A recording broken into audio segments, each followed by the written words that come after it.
সরকারি চাকরি সংশোধন অধ্যাদেশ 2025 বাতিলের দাবিতে আন্দোলনরত কর্মকর্তা কর্মচারীরা আগামীকাল বুধবার কর্মসূচি স্থগিতের সিদ্ধান্ত নিয়েছেন। আজ সচিবালয় ভূমি মন্ত্রণালয়ের সম্মেলন কক্ষে আন্দোলনরত কর্মকর্তা কর্মচারীদের সঙ্গে বৈঠক শেষে এ কথা জানান ভূমি মন্ত্রণালয়ের সিনিয়র সচিব এএসএম সালেহ আহমেদ। সিনিয়র সচিব এএসএম সালেহ আহমেদ বলেন, আন্দোলনকারীদের দাবি দেওয়ার বিষয়টি মন্ত্রিপরিষদ সচিবের কাছে উত্থাপন করা হবে।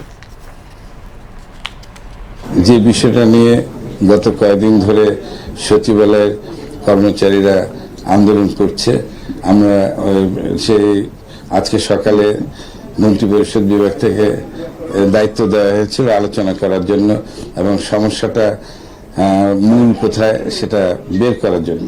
তা আমরা এতক্ষণ আলাপ করেছি। আসলে ওরা তো আমাদের সাথে কাজ করে, আমরা সবাই সচিবালয়েরই কর্মচারী, আমরাও কর্মচারী, যদিও কর্মকর্তা বলি, কিন্তু আইনের ভাষা আমরাও কর্মচারী। তো আমরা আসলে কথাগুলো বলেছি, ওদের কথা শুনেছি এবং কালকে সকাল 10টায় আমরা যারা আছি এটার সাথে সংশ্লিষ্ট সব সচিব মিলে আমরা মন্ত্রিপরিষদ সচিব মহোদয়কে এই কথাগুলো জানাবো। এটাই সিদ্ধান্ত, আর কিছু না। তারপর ওনারা এই যদি পরবর্তী কি করবেন, একটা দীর্ঘ প্রক্রিয়া তো থাকেই, সে প্রক্রিয়া করে সরকার উচ্চ পর্যায়ে যারা মুখপাত্র থাকবেন তখন তারা এই বিষয়ে একটা ঘোষণা দিবেন।